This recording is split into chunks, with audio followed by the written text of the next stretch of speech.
Hello students. Last video में हम chapter number 9 कर रहे थे जिसका नाम है reproduction in animals. Due to some reason video बीच में ही बंद हो गया था, तो चलिए कंटिन्यू करते हैं।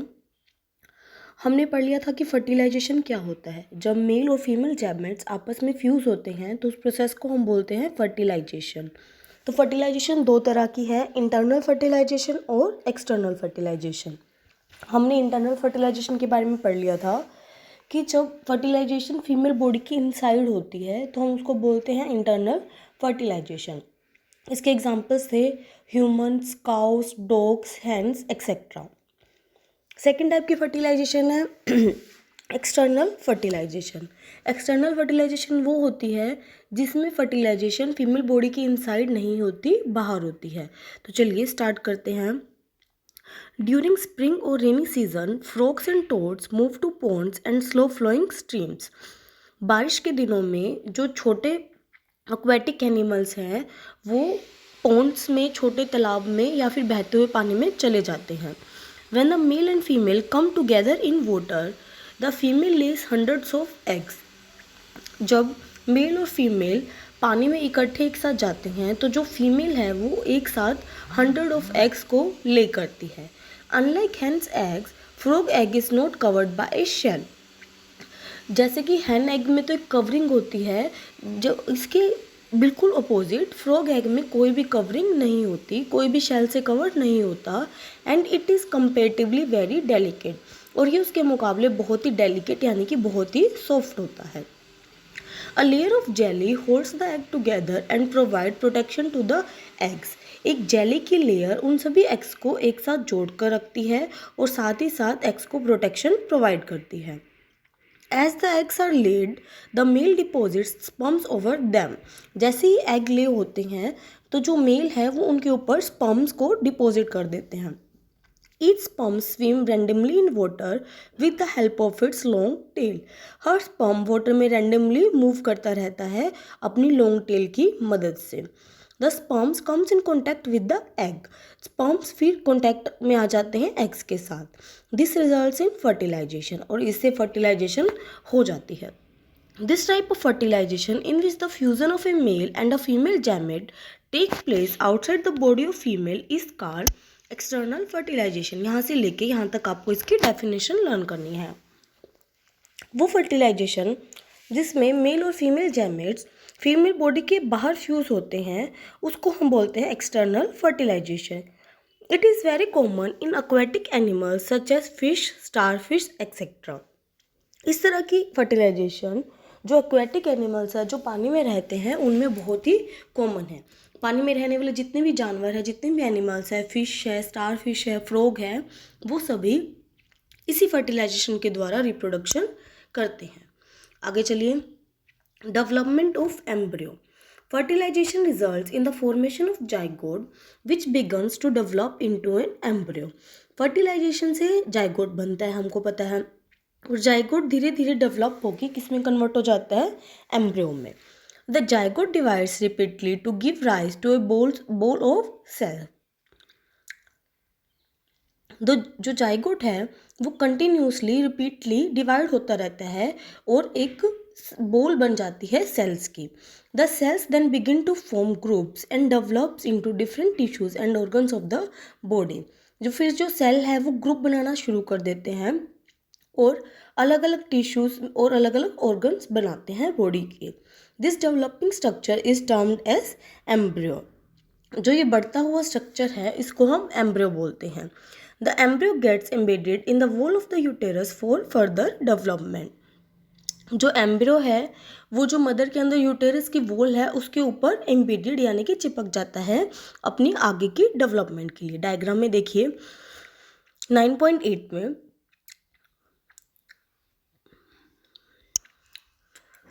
फीमेल बॉडी में ओवल्यूशन हुआ. स्पर्म से जब एग फ्यूज़ हुए तो जाइगोट प्रोड्यूस हुआ. जाइगोट ने कंटिन्यूसली रिपीटली डिवाइड करना शुरू किया और एक सेल्स की बॉल बना दी. सेल्स की बॉल बनाने के बाद जो एम्ब्रियो बना वो यूटेरस की वॉल पे चिपक गया, एम्बेडेड हो गया. सेकंड में देखिए, सेकंड में आपको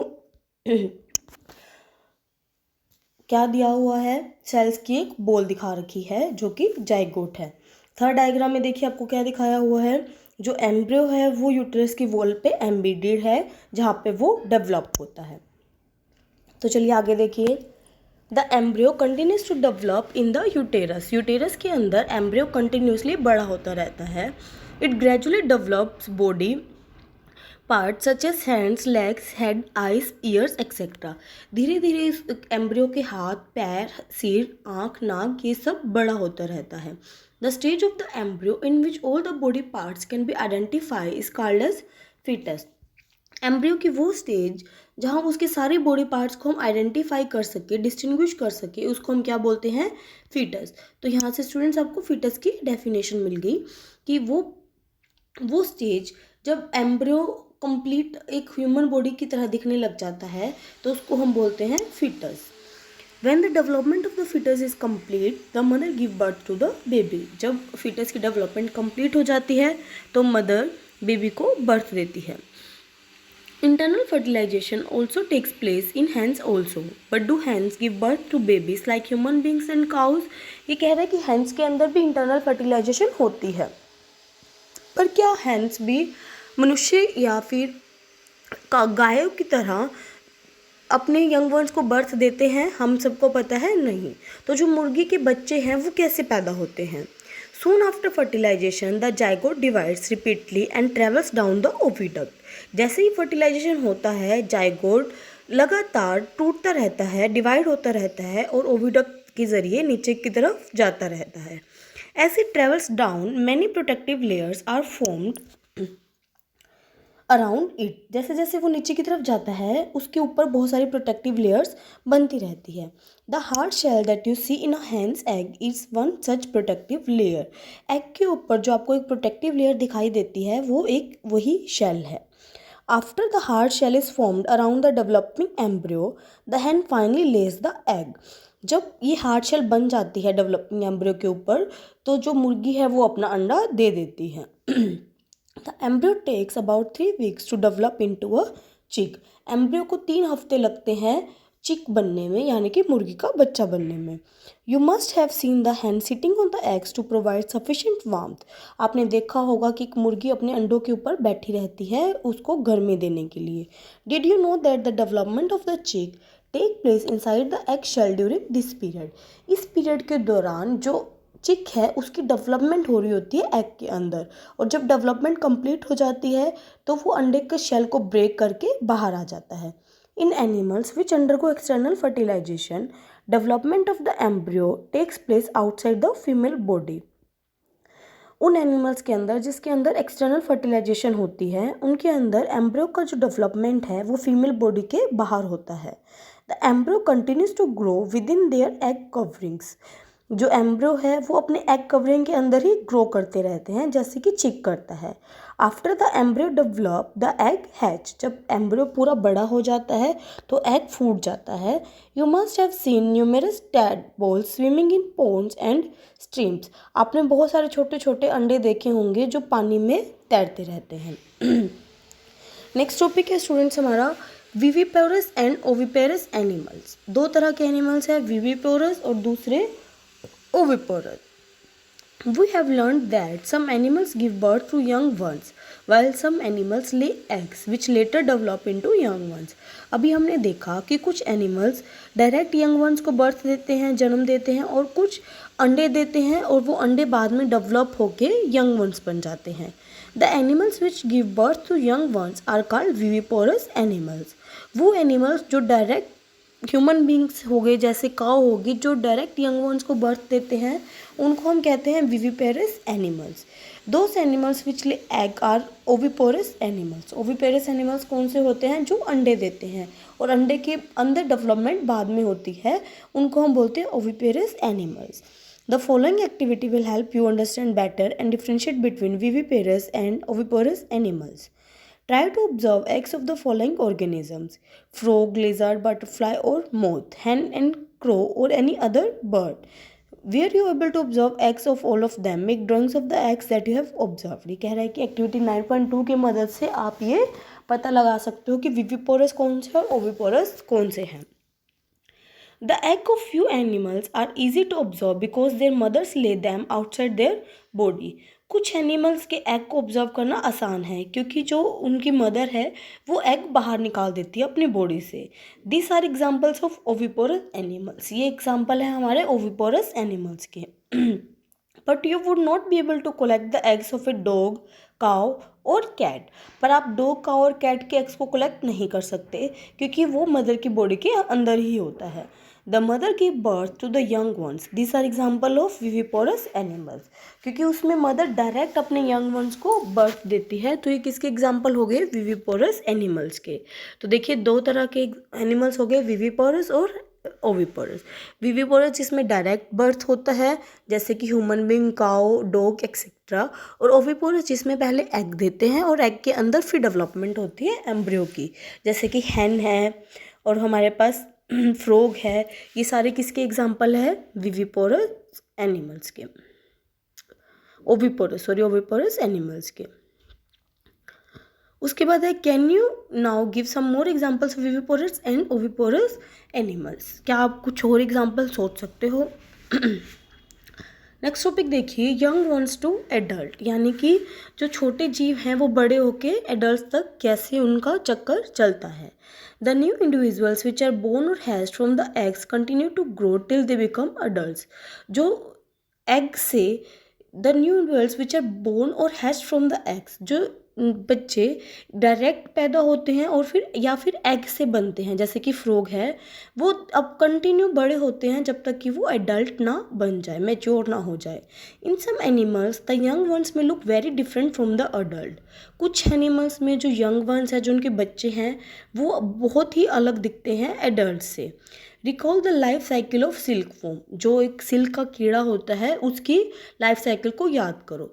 एग से बनता है लार्वा या फिर कैटरपिलर, उससे बनता है प्यूपा और फिर बनता है अडल्ट, जो कि हमने 7th क्लास में पढ़ा था. फ्रॉग भी ऐसा ही एक एग्जाम्पल है. Observe the different stages of frog starting from the egg to the adult stage. Frog की अलग अलग स्टेजेस को ऑब्जर्व करो, एग से शुरू होकर अडल्ट स्टेज तक. We find out that there are 3 distinct stages. हम फाइंड आउट करेंगे कि 3 डिस्टिंक्ट स्टेजेस है. कौन कौन सी? एग, डायग्राम में देखिए एग है, सेकेंड स्टेज है टैडपोल यानी कि लार्वा, और तीसरी स्टेज है एडल्ट. डायग्राम में आपको 2 तरह के टैडपोल की स्टेज दिखा रखी है, अर्ली टैडपोल और late tadpole. Don't the tadpoles look so different from the adult. जो टैडपोल है वो अडल्ट से बिल्कुल अलग नहीं दिखाई दे रहे. येस, वो बिल्कुल ही डिफरेंट दिखाई दे रहे हैं. Can you imagine that this tadpoles would some day become frogs. क्या आप इनको देख के बता सकते थे कि टैडपोल एक दिन बड़े होकर फ्रॉग्स बन जाएंगे. सिमिलरली द कैटरपिलर और the pupa of silkworm look very different from the adult mode. इसी तरह जो सिल्क का कीड़ा है वो उनके जो छोटे वर्जन है, जो टैडपोल है, वो अपने एडल्ट वर्जन से बहुत ही ज़्यादा अलग है. The features that are present in the adult are not found in this young ones. जो फीचर्स बड़ों में होते हैं वो फीचर्स इन छोटों में नहीं पाए जाते. Then what happens to the tadpoles और कैटरपिलर्स देयर आफ्टर.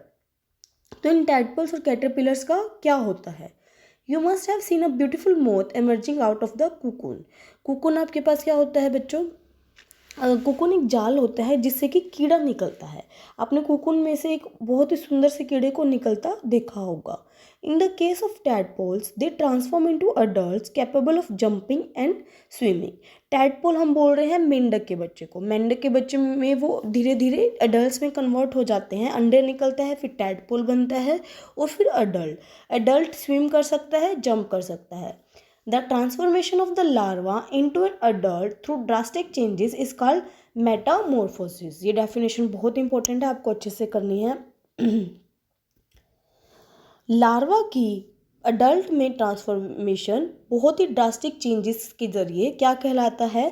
मेटामॉर्फोसिस. दोबारा देखिए, लार्वा के अडल्ट में ट्रांसफॉर्मेशन बहुत ही ड्रास्टिक चेंजेस के साथ क्या कहलाता है? Metamorphosis. What about the changes that we observe in our body as we grow. जैसे जैसे हम बड़े होते हैं हमारी बॉडी में क्या क्या चेंजेस आते हैं. Do you think we too undergo metamorphosis. क्या आपको लगता है हमारे अंदर भी मेटामॉर्फोसिस होते हैं? In human beings body parts similar to those present in the adult are present from the time of birth. Human body में मेटामॉर्फोसिस नहीं होता क्योंकि बर्थ के समय भी हमारे हाथ पैर वैसे ही होते हैं और बड़ों के भी हाथ पैर वैसे ही हैं, सिर्फ वो ग्रो करते हैं। ऐसा नहीं है कि बर्थ के समय जो बेबी है वो बिल्कुल अलग दिखाई देता है, वो अपने पेरेंट्स से अडल्ट की तरह ही दिखाई देता है, बस उसके बॉडी पार्ट्स ग्रो करते हैं टाइम के साथ। तो चलिए स्टूडेंट्स, आज की वीडियो में हम इतना ही करेंगे। नेक्स्ट वीडियो में नेक्स्ट टॉपिक पढ़ेंगे असेक्सुअल रिप्रोडक्शन।